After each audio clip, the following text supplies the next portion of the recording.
नमस्कार, मैं हूं शुभेंदु सिंह और आप देख रहे हैं प्रदेश का सबसे विश्वसनीय और भरोसेमंद news channel India news Uttar Pradesh Uttarakhand. और आज हम अपने खास शो में बात करेंगे रूढ़िवादी मानसिकता पर। देश के प्रधानमंत्री ने मुस्लिम महिलाओं के लिए 3 तलाक जैसी अजीबोगरीब परंपरा को खत्म किया, तो मुस्लिम महिलाओं ने दिल खोल करके इसका स्वागत किया। फिर भी कुछ तथाकथित धर्म के ठेकेदारों को 3 तलाक खत्म करना नागवार गुजरा, लेकिन सरकार ने कानून बनाकर इस उलझी हुई गुत्थी को सुलझा दिया।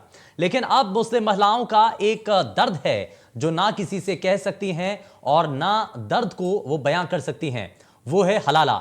हलाला जैसी कुप्रथा के खिलाफ अक्सर महिलाएं बेबाक होकर बोलना चाहती हैं, लेकिन मजहब के ठेकेदारों ने हलाला के जरिए महिलाओं के उत्पीड़न का अड्डा बना लिया है। और ऐसी ही एक खबर आई रायबरेली से, जिसने इंसानी जमीर को झकझोर कर रख दिया है। महिला का पहले ट्रिपल तलाक होता है, फिर उसी शौहर की मर्जी से महिला का हलाला होता है। जरा सोचिए, यह कैसा कानून है कि जहां महिलाएं आज भी पुरुषों की मनमानी की शिकार हो रही हैं। रायबरेली की खबरें पढ़ने के बाद जिसका भी जमीर जरा सा जिंदा होगा, उसको इस परंपरा पर गुस्सा भी आएगा और अफसोस भी होगा। तो इसलिए आज हम सवाल उठाएंगे कि आखिर महिलाएं हलाला के नाम पर कब तक हलाल होती रहेंगी और आखिर कब तक इसी तरीके से संकीर्ण मानसिकता का शिकार मजलूम महिलाएं होती रहेंगी। बेबस लाचार महिलाएं इसी तरीके से ऐसे ही कुप्रथाओं का शिकार होती रहेंगी। हलाला के बहाने इज्जत की सौदेबाजी आखिर कब तक होगी? मुस्लिम महिलाओं को हलाला से आजादी आखिर कब मिलेगी? और हलाला के नाम पर औरत की ऐसी दुर्गति कब तक होती रहेगी? यह अपने आप में बड़ा सवाल बना हुआ है। और महिलाओं की जो परेशानी है, ये लगातार महिलाओं के द्वारा अक्सर उठाने की कोशिश की जाती है, लेकिन समाज के ठेकेदार महिलाओं की इस आवाज को उठने नहीं देते हैं और वहीं पर आकर के रोक लगा देते हैं। लेकिन तलाक से मुक्ति के बाद अब हलाला को लेकर के भी ये बड़ा सवाल उठ रहा है। दरअसल जिस तरीके से तलाके बिद्दत को सुप्रीम कोर्ट में चैलेंज किया गया और सुप्रीम कोर्ट के द्वारा इस पर रोक लगा दी गई, लेकिन उसके बाद अब कई तरीके की चीजें भी देखने को मिल रही हैं।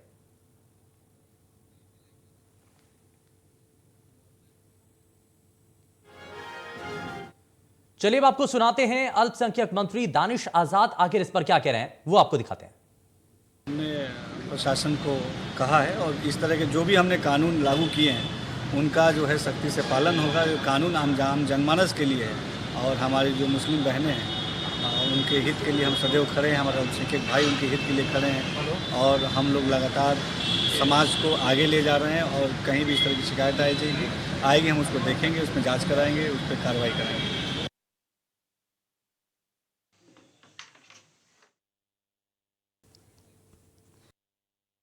सुना है, ये आपने बयान सुना है, दानिश आजाद का ये बयान है। और दानिश आजाद दरअसल ये बताते हुए नजर आ रहे हैं कि कहीं पर भी अगर कोई दिक्कत आती है तो जाहिर तौर पर इस पर कदम उठाया जाएगा। और ये बताया गया है उनके द्वारा कि आने वाले समय के अंदर जो मुस्लिम महिलाएं हैं उनको पूरी तरीके से उनको आज़ादी रहेगी। लेकिन हलाला के नाम पर महिलाओं की जो दुर्गति हो रही है, महिलाओं के लिए जो परेशानियां खड़ी हो रही हैं, पति ने दरअसल अपने भाई से महिला का हलाला करवा दिया और महिला ने अब पुलिस से न्याय की मांग की है और अब महिला के द्वारा इस मामले पर इंसाफ की मांग की जा रही है। मुस्लिम महिलाओं को हलाला से आखिर आजादी कब मिलेगी? और 3 तलाक और हलाला के चक्कर में कई महिलाएं बेबस हैं। वो चाहती हैं कि इस परेशानी का समाधान भी किया जा सके, वो चाहती हैं कि इस मसले को लेकर के कोई निर्णायक स्थिति भी देखने को मिल सके। लेकिन एक लंबा समय बीत चुका है जब इसको लेकर के वो चाहती तो हैं अपनी आवाज उठाना, लेकिन समाज के कुछ ठेकेदार उनकी आवाज उठने नहीं देना चाहते हैं। समाज के कुछ ठेकेदार सर्वे सर्वा बने बैठे रहते हैं जो कि इस विषय को, इस मुद्दे को लाइमलाइट पे नहीं आने देना चाहते हैं, इसका हल नहीं होने देना चाहते हैं। और इसीलिए ये एक पूरा मामला जो सामने आया है, दरअसल महिला जो है वो बड़ी परेशान हो जाती है। हताश, निराश और परेशान उस महिला के द्वारा पुलिस के सामने जाकर के वो गुहार लगाती है। पुलिस के सामने गुहार लगाने के बाद वो इंसाफ की मांग करती है। अब 3 तलाक और हलाला को लेकर के सवाल उठना यहां पर लाजमी है। महिला की तरफ से इसमें पुलिस को शिकायत की गई है। पति ने अपने भाई से महिला का हलाला करवा दिया और ये ऐसा पहला मामला सामने नहीं आया। इससे पहले भी कई बार ऐसे ही मामले सामने आते रहे हैं और हलाला के नाम पर कई बार महिलाओं के साथ अभद्र व्यवहार किया जाता है, उनको परेशान किया जाता है। और चलिए जरा इन्हीं मसले को समझ लेते हैं और इन्हीं सवालों का जरा जवाब तलाशने की कोशिश करते हैं। एक खास और बड़ा पैनल हमारे साथ कार्यक्रम में जुड़ चुका है। जरा सबसे पहले आपको मिलवा देते हैं उनसे। हमारे साथ पीड़ित महिला जिसके साथ ये पूरी घटना हुई है, वो अपनी आप भी दी बताएंगी। रजिया बानो हमारे साथ कार्यक्रम में जुड़ चुके हैं, बहुत स्वागत है आपका कार्यक्रम में। हमारे साथ एक मॉडल हैं मनवी तनेजा, बहुत स्वागत है मनवी आपका कार्यक्रम में। हमारे साथ बीजेपी से विधायक हैं नंद किशोर गुर्जर जी, बहुत स्वागत है आपका कार्यक्रम में। हमारे साथ सामाजिक कार्यकर्ता हैं, मुस्लिम स्कॉलर भी हैं ताहिरा हसन जी, बहुत स्वागत है आपका कार्यक्रम में। और हमारे साथ मुस्लिम स्कॉलर मौलाना शहाबुद्दीन रजवी हमारे साथ कार्यक्रम में जुड़ चुके हैं, बहुत स्वागत है आपका भी कार्यक्रम में। लेकिन शुरुआत में यहाँ पर जिस तरीके से चीजें नजर आ रही हैं, मैं इसमें मनवी तनेजा मैं आपको जोड़ लेता हूं इसमें।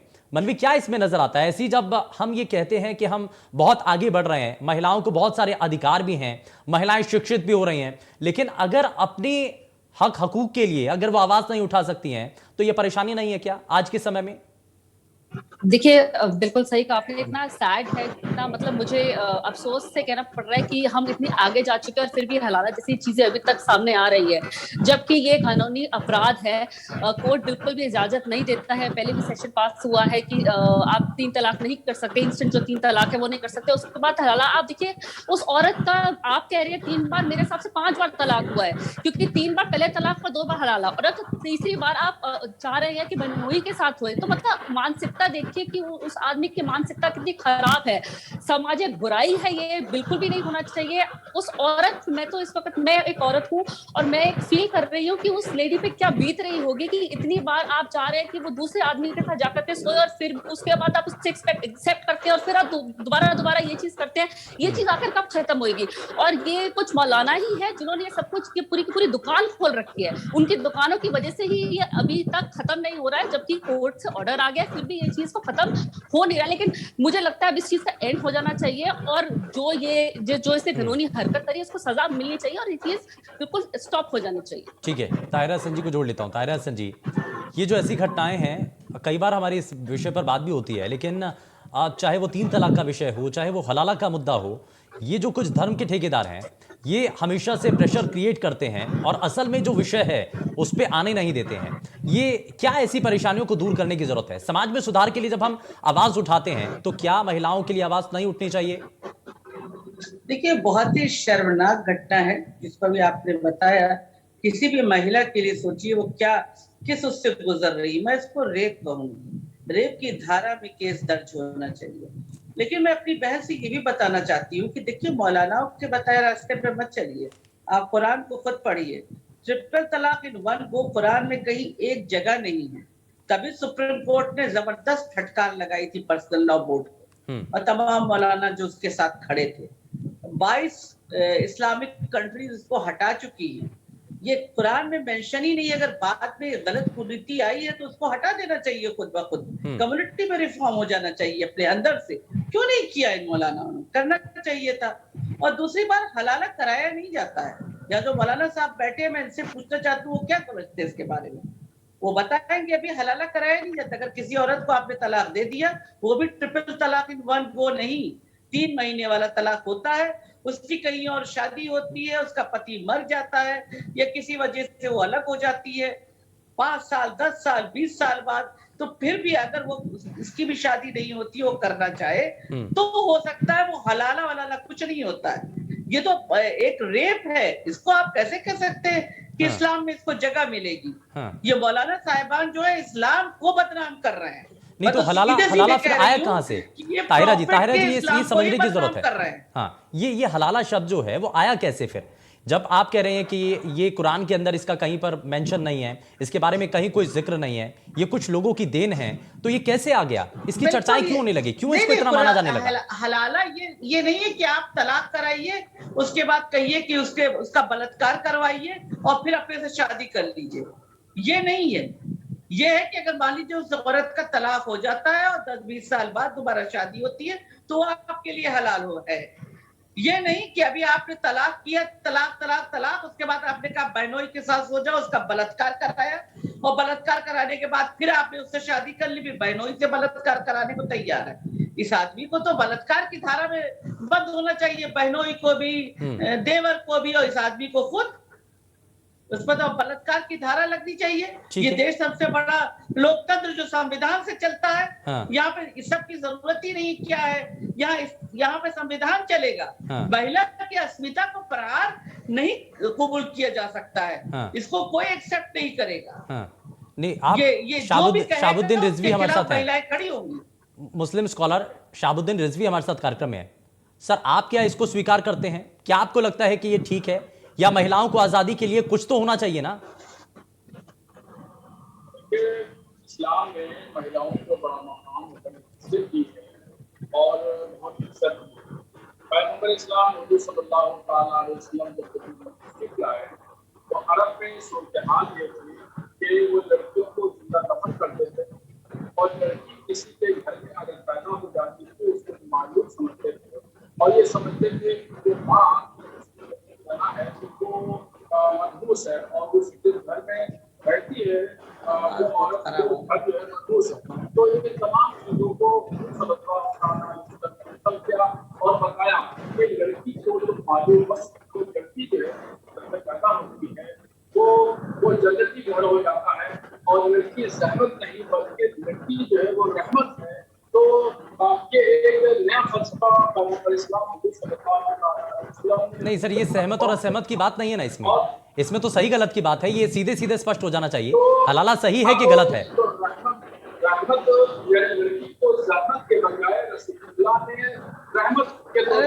रहमत बताइए कि हलाला गलत है। आपके बीच में नहीं बोला हूँ, आपके पास कुछ है ही नहीं बोलने के लिए। देखिए आप जैसे कहते हैं लड़की नहीं, वैसे तो हलाला ही गलत है। हाँ, वो आप इसलिए बोल नहीं रहे क्योंकि आपके पास कोई जवाब नहीं। अगर आपके पास जवाब होता तो आप जरूर बोलते। आपको पता आप गलत है, इसलिए आपने एयरफोन निकाल दिए। एयरफोन इन्होंने इसलिए निकाल दिया कि उनके पास कोई जवाब नहीं। एक मिनट मानवी, एक मिनट जरा वापस। मौलाना साहब, मुझे सुन रहे हैं आप? मौलाना साहब, आपके पास कोई जवाब है? आप कहेंगे कि गलत है? आप कहेंगे कि महिलाओं के साथ जो हो रहा है वो गलत हो रहा है? मैं बात नहीं करता हूँ, मैं इसमें शरीक होना नहीं चाहता इस तरह की बात। नहीं, आप अपनी बात रखिए ना, ठीक है, कोई बीच में नहीं बोलेगा। आप अपनी बात तो रखिए, बताइए कि क्या है ये सही, क्या सही है, क्या गलत है। क्या मुस्लिम महिलाओं को हलाला से आजादी मिलेगी कि नहीं मिलेगी? मिलनी चाहिए कि नहीं मिलनी चाहिए? आपके पास कोई जवाब है मौलाना साहब? मौलाना शाहबुद्दीन रिजवी, आपके पास कोई जवाब है? ताहिरा हसन, जो कि एक महिला भी हैं, मुस्लिम समाज से जुड़ी हुई हैं, वो खुद ये मान रही हैं कि ये सब कुछ गलत होता है, ये कुछ मौलानाओं की देन है, इस्लाम में कहीं इसका जिक्र नहीं है। आप मानते हैं इसको गलत? आपके पास है कोई जवाब? आप जवाब नहीं देना चाहते, बचना चाहते हैं आप इन सवालों से भाग रहे हैं मौलाना साहब? चलिए ठीक है, जवाब देना चाह रहे हैं आप? हाँ, मौलाना साहब तकरीर करने आए थे।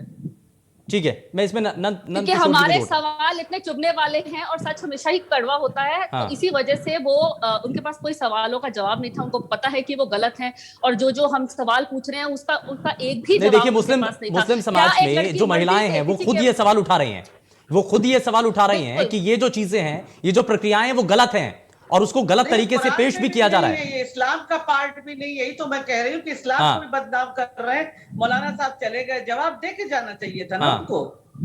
नहीं, जवाब नहीं है ना उनके पास, वो जवाब नहीं है उनके पास। आपने सही कहा, बन जाते हैं। ये कोई तरीका है कि आप चले गए एयरफोन निकाल के आपने कहा जवाब नहीं देंगे?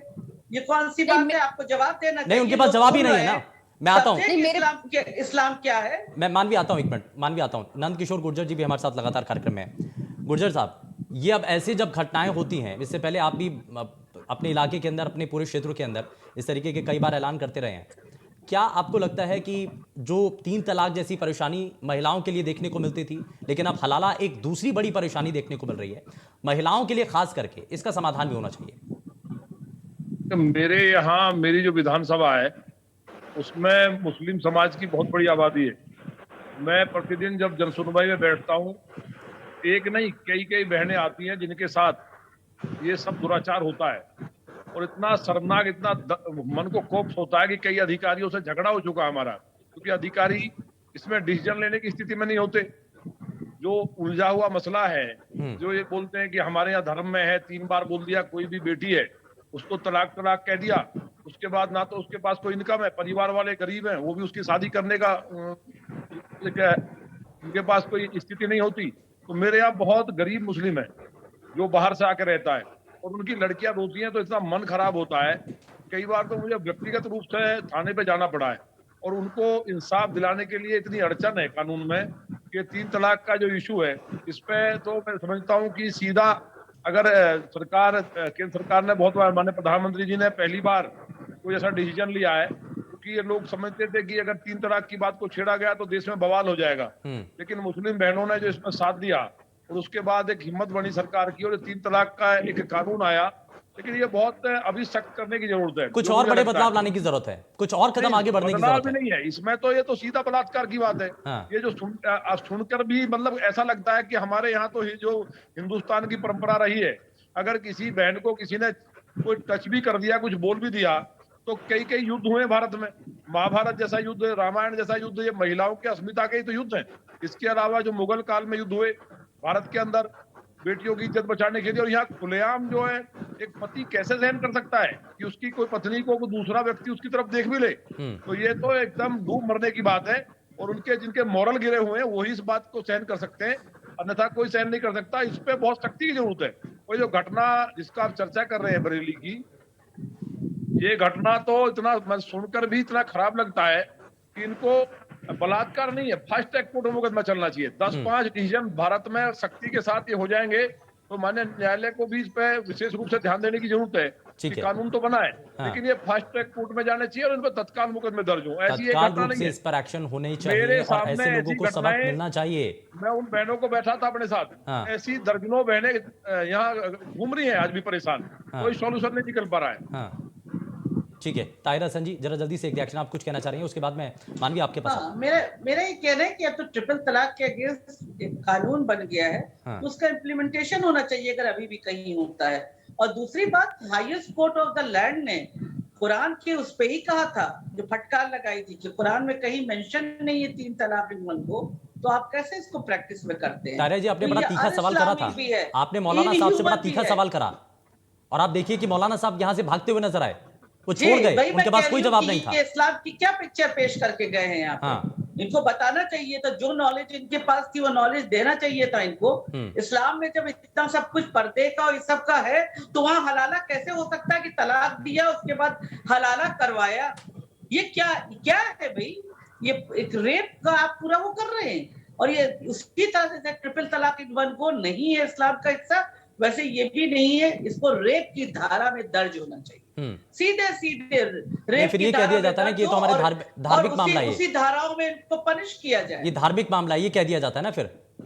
नहीं, धार्मिक मामला नहीं है। सबसे बड़ा लोकतंत्र जो है संविधान से चलता है। महिला की अस्मिता ना इस्लाम में लूटी जाने की इजाजत है और न संविधान में है, तो क्या मौलानाओं का कानून चलेगा? भाई इस्लाम इतना इनह्यूमन हो सकता है? और ना ही संविधान में इस तरह की बात है। संविधान में महिलाओं की अस्मिता की रक्षा की गई है, उसका ध्यान दिया गया है, तो कैसे ये हो सकता है? सीधे रेप का केस लगना चाहिए, उसी धाराओं में केस दर्ज होना चाहिए। ठीक है, मानवी तनेजा, अब आज के समय में अगर बेटियों को आगे बढ़ने के लिए हम कहते हैं कि बेटियां आगे बढ़ेंगी तभी तो आगे तरक्की करेंगी और खुद अपने पैरों पर खड़ी होंगी, लेकिन आज भी ऐसी कुरीतियां जब नजर आ रही हैं, आज भी समाज के भीतर जब कुछ ऐसे मौलाना या ऐसे कुछ लोग नजर आते हैं जो बेटियों को आगे बढ़ने नहीं देना चाहते हैं, तो ऐसे लोगों के खिलाफ कुछ कदम उठाने की भी जरूरत है, कुछ मुहिम भी शुरू करनी चाहिए। बिल्कुल सही कहा आपने। देखिए, जैसे मैं तो ये कहना चाहती हूँ कि ये जो मौलाना साहब जो कहते हैं, ये लोग, इन्होंने एक अपना एजेंडा बना रखा है कि लड़कियों को आगे निकलने ही नहीं देना। आज की डेट में लड़कियां कंधे से कंधा मिला करके चलती हैं, हमें लड़के लड़की में कोई फर्क नहीं है, लड़कियां चांद तक जा पहुंची है, लेकिन इन लोगों का एजेंडा ये है कि लड़कियां आगे ना निकले। कुछ देर पहले एक कानून आया था कि अब जो मैरिटेबल एज है वो 18 नहीं, अब 21 होनी चाहिए, तभी इन्होंने मुद्दा उठाया था, तभी इन्होंने अपनी आवाज उठाई थी कि नहीं, ऐसा नहीं होना चाहिए, क्योंकि ये बर्दाश्त नहीं कर सकते लड़कियां पढ़ लिख जाए।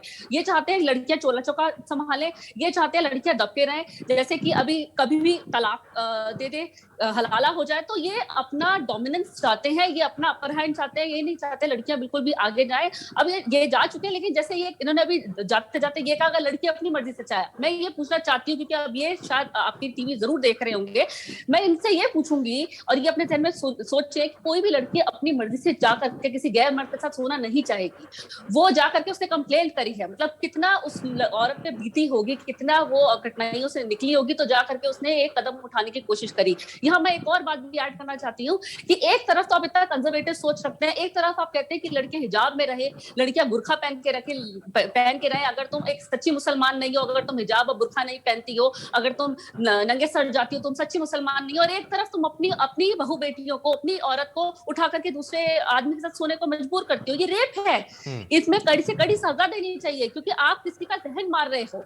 एक तरफ आप इतने मतलब क्योंकि आप चाहते नहीं हो, लड़कियों की आइडेंटिटी भी छुपाना चाहते हो बुरके से, और दूसरी तरफ आप चाहते हो कि उठा करके किसी की गोद में। लड़कियां खिलौना नहीं है, we are not a toy. वो हम लड़कियों को एक खिलौना, एक कठपुतली की तरह इस्तेमाल करते हैं। मेरे को तो शर्म आती है उस आदमी पर कि वो इतनी बार अपनी औरत के साथ ऐसे बिहेव कर चुका है। वो नजरें उठा करके कैसे चल सकता है, वो अपनी सोसाइटी में नजरें कैसे उठा सकता है, अपने बच्चों को या अपने घर वालों को अब नजरें मिला कैसे सकते हैं। मतलब उसको चुल्लू भर पानी में डूब जाना चाहिए। ऐसे आदमी पे कड़ी से कड़ी रेप बहुत छोटी सी चीज है, कड़ी से कड़ी सजा होनी चाहिए, एक लाइफ इम्प्रिजनमेंट की उसको सजा मिलनी चाहिए। कड़ी से कड़ी जो सख्त नियम इसमें लगाने चाहिए। लेकिन इसमें नंद किशोर गुर्जर जी, अब मैं जरा जल्दी से एक फाइनल रिएक्शन आपसे इस पर लेना चाहता हूं।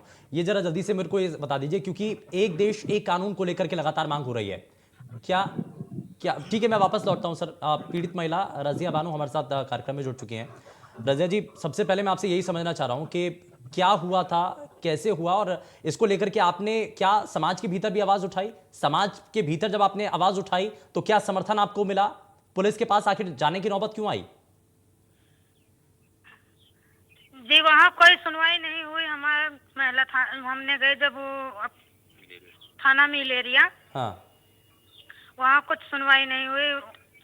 फिर उसके बाद में हमने गए FIR लिखवाने, उन्होंने लिख पढ़ लिया, कहा ठीक है, हाँ, आपका काम होगा, आपका सुनवाई होगा। हाँ, उन्होंने लिख पढ़ के उसके बाद में कुछ दिन हमने ना लिया, नहीं कोई सुनवाई हुई। हाँ, हमने गए वहाँ SP ऑफिस।